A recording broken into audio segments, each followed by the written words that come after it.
Hey everyone, it's been a while since I made a video, so today I wanted to share a article from the Securities and Exchange Commission on how fees and expenses affect your investment portfolio. We're going to go over this article here and hit the high points. A lot of times investment advisors and 401k advisory engines like financial engines with Fidelity, they'll offer advisory service or managing your portfolio for a fee, usually 1%. And while 1% may seem small, if you had like $100,000 portfolio, it'd be 1,000 a year, right? But what if you had $1 million portfolio? You'd be paying $10,000 a year every year, regardless of how well the fund does. They get that money. Same if you had 500,000, okay, they're charging you 5,000 a year. This articles from the SEC in this example shows a portfolio value from investing 100,000 over 20 years. So in 2013, for example, you would start with 100,000. Some of the scenarios are they're saying you get a 4% annual return.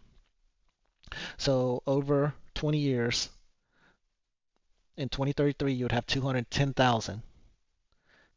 So this chart here shows the impacts of annual fees. This chart shows you would have 210,000 after 20 years if you're charged 0.25% annual fee. If you're charged 1% annual fee, you would have 180,000. If you were charged a 0.5% annual fee, you would have almost 200,000. Usually what I've seen is at least 1% annual fee. So how do you know what you're getting charged? You would look at the statements, and some of the good questions you would ask is, you ask your financial portfolio, you look at the account opening documents, account statements, confirmations of any products, specific documents to see the types that you're paying. But some good questions. What are the fees relating to this account? Do you have a fee schedule? They should have a fee schedule to list all the fees. What fees will you pay when you purchase, hold, and sell the investment? And are those fees clearly on the account statement? How can you reduce the fees? Can you buy the investments directly without paying a financial professional? Can you lower the fees by opening a different type of account? If there's a minimum account balance to avoid certain fees, are there any transaction or advisory fees, account transfer fees, account inactivity, wire transfer fees, and other ones? Sometimes when you realize how much you're getting charged and you want to leave, they'll charge you a fee as well to leave. So it's kind of unfortunate there. How do the fees and expense of the product compare to other products that can help you? And then how much the investment has to increase in value before you break even. And then some other good questions is always figuring out how do they get paid? Do they get paid by commission? How are they determined? Is it based by assets under management?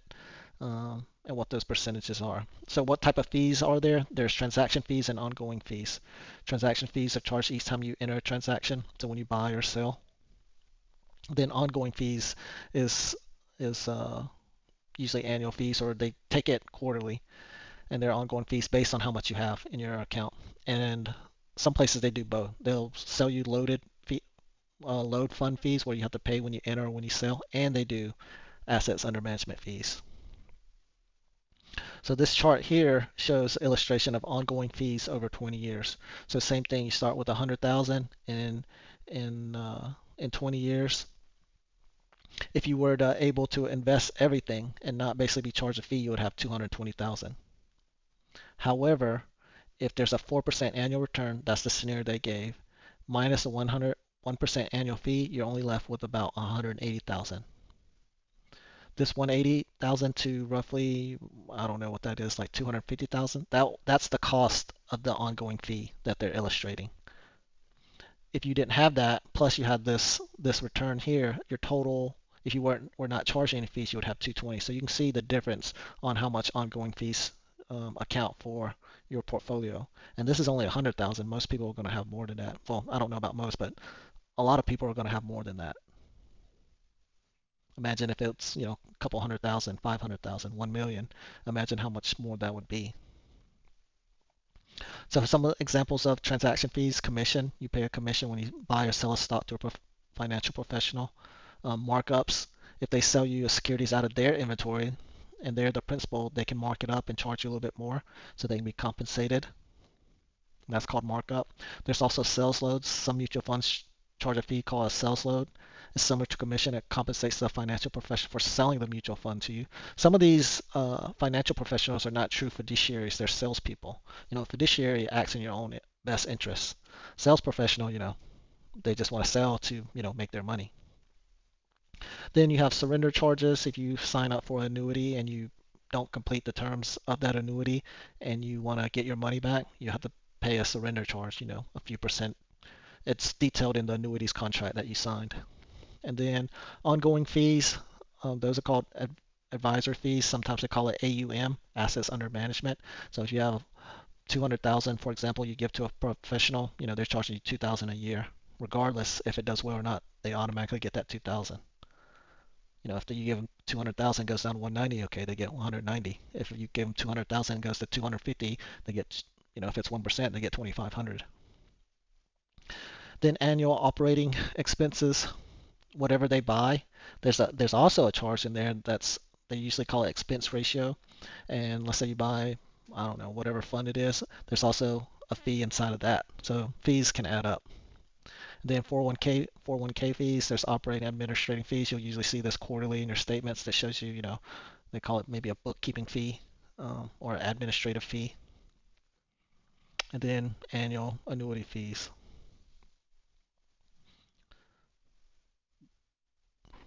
So this article here also says, what do you think, what can you do if your fees are too high? You can ask, consider follow-up writing if you're not, ask questions, follow up in writing if you're not satisfied. Also, some places let you negotiate.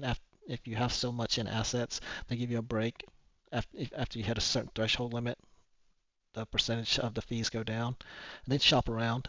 But I detailed in one of my previous videos how I invested early on in my career. I did a 90% ETFs and 10% bonds. And that's what Warren Buffett actually, his investment advice for his wife on how to manage his or her inheritance after his death. As he basically says, do a 90% in low-cost S&P index and then 10% in short-term government bonds. Also wanted to show a article here. Warren Buffett in 2007, he made a bet and then he opened it up to any hedge fund. He said basically after all your fees and such, you couldn't beat the S&P 500 index. One hedge fund took them all up on the bet, and at the end of the bet, they invested it to charity, but he ended up winning because after fees and stuff, they usually can't beat the index. The S&P 500 index is a benchmark you'll usually hear like CNBC or the finance channels talk about how the stock market did today, and they'll have S&P 500 index, the Dow Jones index, and the Nasdaq index, and those are pretty common indexes to have a gauge of how well the market did on average throughout the day. So I thought that was an interesting strategy or interesting bet. And he's long said that most hedge funds, they can't beat the index. No one has a crystal ball. If they had a crystal ball, they'd be hand over fist super rich, but they get their wealth by managing your investments and charging a fee. That's why the SEC probably made that article. But next, what we'll do is we'll go over, answer some questions from where people left comments. So if you have a question, leave a comment in the video and I'll try to answer it. So this question here is, what's my opinion for someone who wants to coast fire and drop down to part-time before officially retiring early? So their goal is to fully retire at 53 and they want to coast fire at 43. Should they start their conversions at 43 or wait till 52 so they're always a year ahead in the conversion?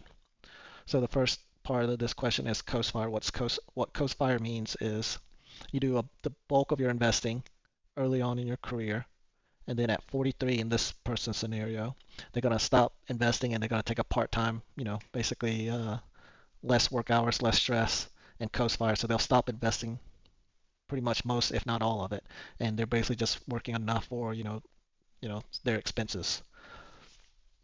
So they said, should they start their Roth conversions at 43 or wait till 52?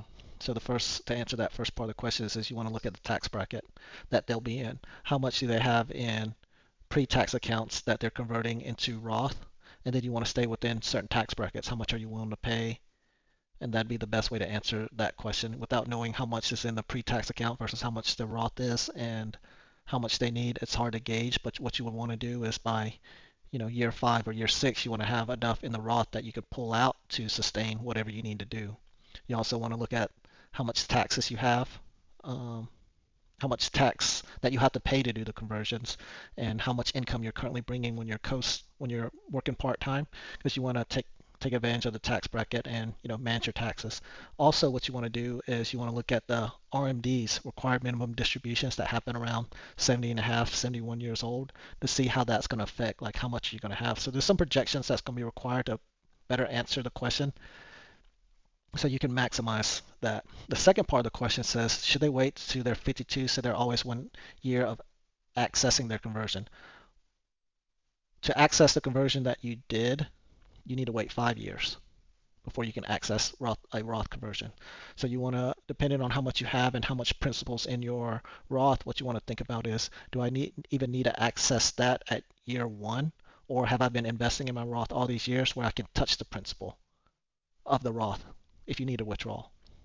So it's hard to answer that question exactly, but those are some of the things you should be thinking about. Okay, at 53, I've been doing Roth all these years. I can take that principal. So that means, they don't have to wait a year. They could access it immediately, and that could change when they want to touch their Roth conversions or their Roth principal. So there's a lot of techniques. I went through some of this in one of my other videos, but I'll see if I can link it in this video. Next question here is, okay, it says how to allocate a percentage of investments for beginners. For example, they say they can invest 2,000 per month. Should they do 401k 1,000, Roth 500, 400, custodial account 100? So this one, I like to go by this financial order of operations on how to invest. So step one, what you want to look at is your highest deductible. You want to have at least the amount for your highest deductible. That could be like a car insurance deductible or a healthcare deductible. You want to make sure you have enough there. So whatever that highest deductible is. Step two is you want to hit your employer match. In the question that they asked, should they put 1,000 in their 401k? What you want to do is, usually employer matches are percentage based. So let's say you earn 50,000 a year. They say, if you put in 6%, they'll give you 6%. If you put in 5%, they'll give you 5 or 3. Whatever the percentage is, you want to hit that first. So they'll say, if you put in 3%, we'll put in 3%.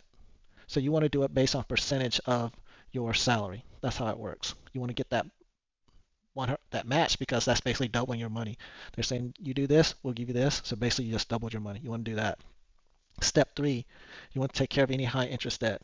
High interest debt is classified as credit cards and maybe student loans, depending on the interest rate, probably 7 or 8 or more, roughly. And I'll put this link in the description so you can review it. But usually credit cards for sure, because they charge like 20% to 30%, and usually you're not going to. Usually, past few years have been different. You're not going to get that type of return in your investment. So you want to take care of the high interest debt, because you're basically guaranteeing that you won't have to pay that interest. Step four, emergency reserves. It's common to have 3 to 6 months of emergency reserves. So usually 3 to 6 months means whatever it costs you per month to live is, you want to have 3 to 6 times that, in case you lose a job or you have, like, I don't know, AC go out or whatever it is. You want to have some reserves. Build your reserve fund up. Once you build that reserve fund up, then you go max out your Roth IRA and HSA, which is a health savings account. You can have an HSA if you have a high deductible health plan. Those are really good investment accounts that, the earnings grow tax free. And for Roth, when you retire, you can touch your Roth account and not have to pay taxes, or you can touch the principal that you contribute at any time.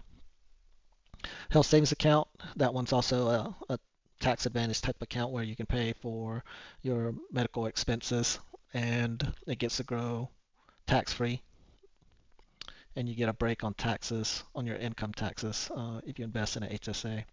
Then step six, it says go back into your 401k and max out your retirement accounts. And well, you already did your Roth in step five, but you would max out your retirement account to hit the IRS max. Step seven, they call this hyperaccumulation. They're basically saying invest like 25% into after-tax brokerage accounts.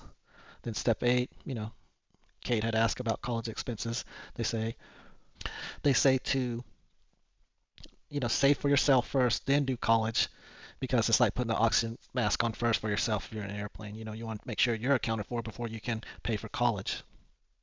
Then step nine, that'd be low interest debt. At that point, they're considering your primary house mortgage, or maybe a car payment.